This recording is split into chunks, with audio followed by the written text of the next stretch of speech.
My name is Ernest John Smith. I was a patient here as of November 21st, 2023, without even knowing it. I am Tina Mae Traina Smith. I am John's wife, and we are eternally grateful for everything that this hospital did for John and our family, because we would not be sitting here today. Well, you would. I would! But I would not be sitting here with John today if it wasn't for the amazing staff of this hospital, and we are forever grateful.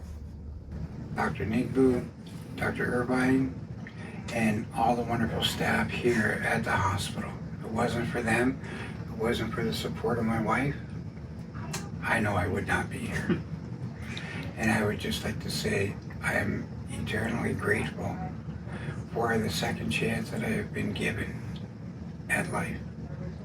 And it will always be dedicated and grateful to this hospital and the staff for their amazing work, tireless effort, and not giving up.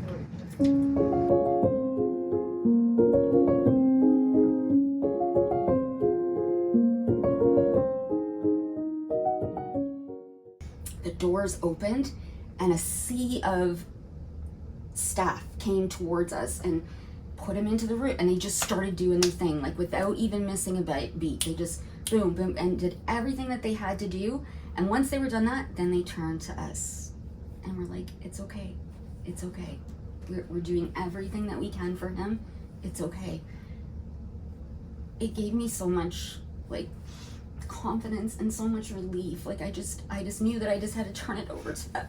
Like I went from being comatose on a gurney with 9 machines hooked up and no recollection. So yeah, it was quite the ride. Here I escaped in this silly little line. Yeah. It could have went either way.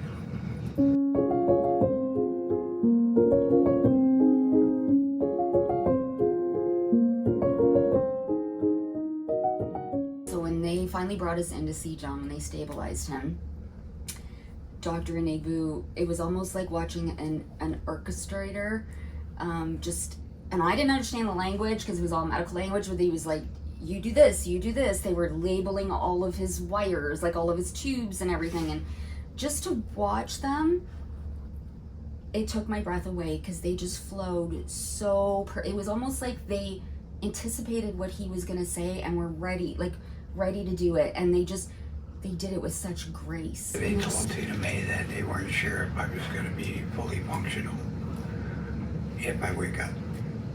So when I did, and she asked me, she goes, "Do you know who I am?" I was really worried. And I said, "Yeah." And once that was done, Yeah. it was like back to normal. It was a big moment when he opened his eyes, because I just prayed every day that I could just see his eyes one more time.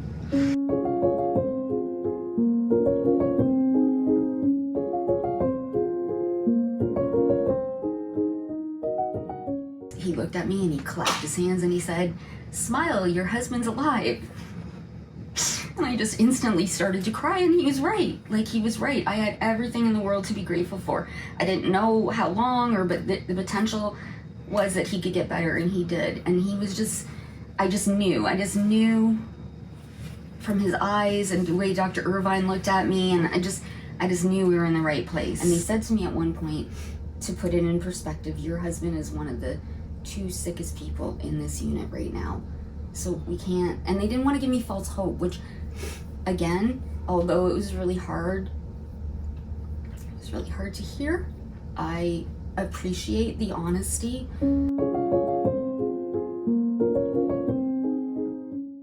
It didn't hit me that it could be classified as a miracle until maybe, I don't know, a week ago. Once I actually sat back and started to try to put things together, and now, here I woke up in an ambulance, not knowing why, not knowing where, and not knowing with who. But yeah, then you wake up and you're like, okay, why am I here? What happened? Did anybody get hurt? So you have all these questions running through your head, and hopefully you find some answers.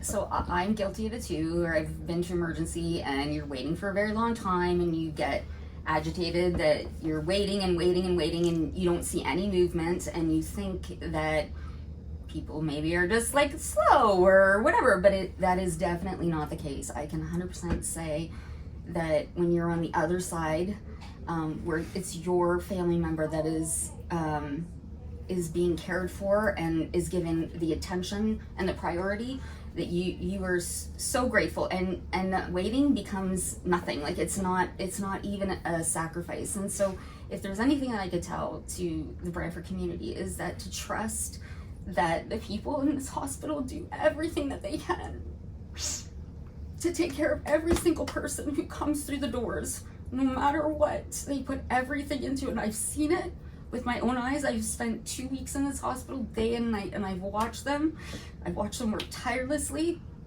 And I just want to say, just have patience and understanding, because next time it might be your family member.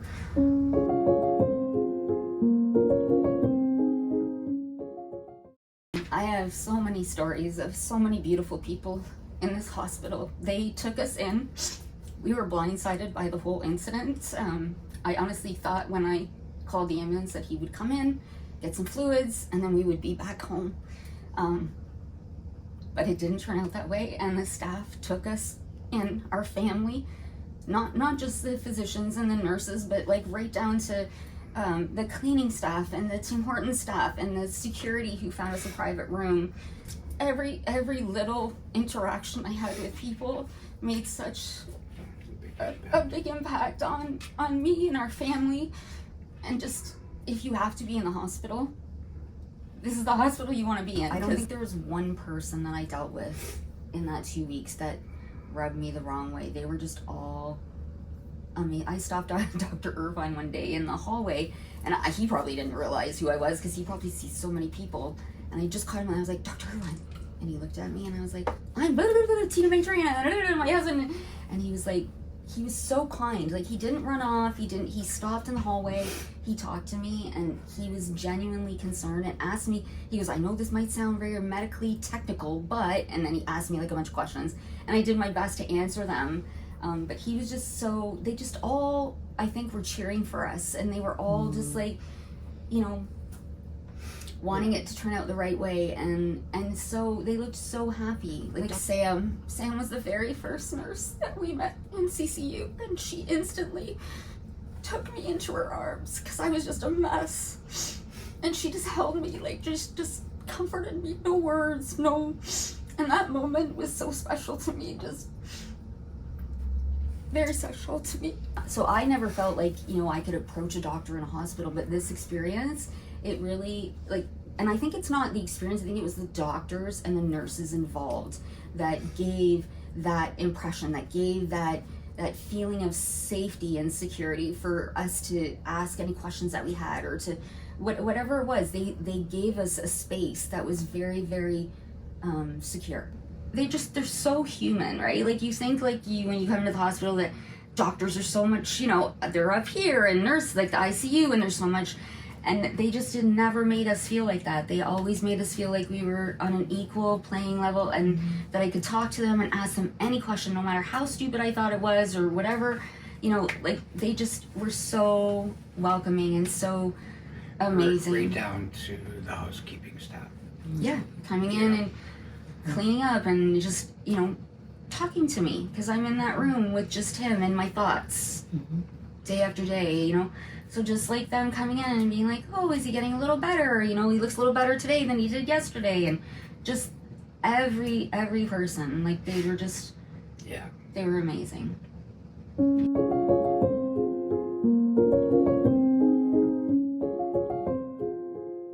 We lived here for 7 years. We'd never really had to yes, like, we just never really did. And we would always go to Hamilton, and I must say that since this happened, we spend more of our time in Brantford with our community, because I feel like it's our community now.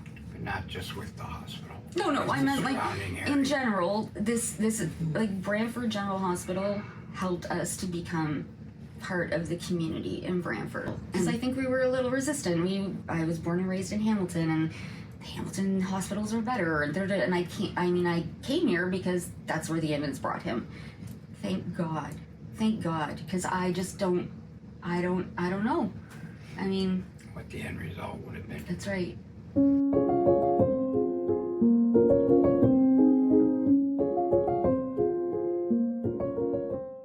That connection with the hospital, I feel like it's my family here now. Like, even sometimes they don't recognize me, but I recognize them, and I go up to them and they are just so welcoming. Like, you know, even at Tim Hortons, I see Michelle, and then I seen a day. The one time I was like, "Are you a day?" And she's like, "Oh my God," right? And then instantly hugged me as if I was family. Every single person in this hospital that I came in contact with was like that. Sam wrapping her arms around me, like they really picked me up to be strong for him. I could probably tell you like story after story after little things, but to me, in the situation that I was in, were huge. They were lifelines for me. Like, literally, people were not even knowing, I think, and throwing me a lifeline, and always in the right moment. It was always like at the exact moment when I just felt like I just couldn't go on anymore, or like not go on, but you know what I'm saying? Like, you're just like, how much more? Like, please. And somebody would throw me a lifeline and like a smile, a hello, or can I get you something to eat? Do you want a warm blanket? Are you do you need another Yeah. all the time. And it was Amazing. amazing. And then watching them do Christmas, that was my favorite night.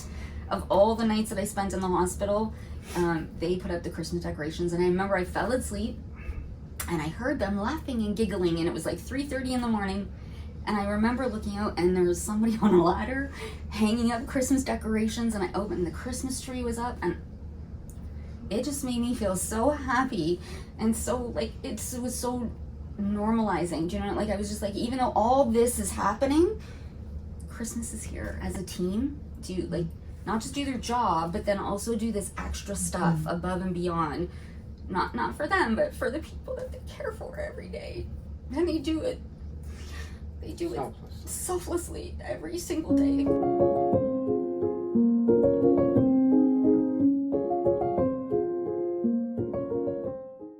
Dr. Nigbu was repeatedly in there, and I think not just for John, but for us as a family. I just feel like there was a connection. There was some sort of like connection that was supposed to happen. It was like the silver lining to all of this. Dr. Nigbu. Dr. Nigbu is forever will have a spot in my heart. He not only took care of John, but he took care of our family. Yes. How we interact with our son, with our daughter. Yeah.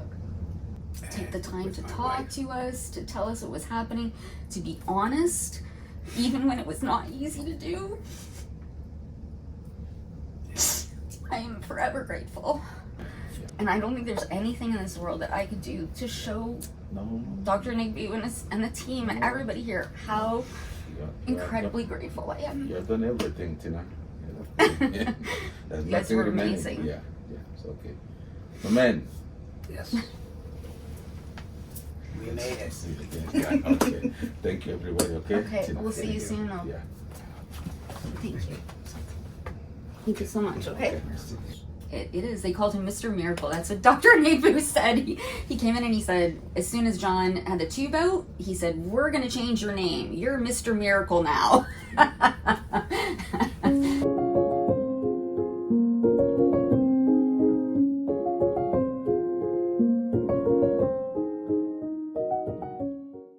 I had no hesitation whatsoever about coming here and the care that he would get, and I was not disappointed at all. Like, Yeah. each time we've been here, it's just been incredible. And like I said, we moved here 7 years ago, so Hamilton's has lots of big hospitals. You can choose the different hospitals, right? You have a one-stop shop here, right? So I think that they've literally gathered all the good doctors in the area and put them all in this one spot, and the Brantford community should be so grateful. They really should. Yes. Yeah, That's what the Brantford community needs to know about this hospital. That when they come here, they will wrap themselves around you and take care of you like a cocoon. and do the best that they can for you and send you out of here better than you came in. Yeah. For sure. Oh yeah. Very grateful. Yeah. We're grateful. We're grateful patients. You have no idea.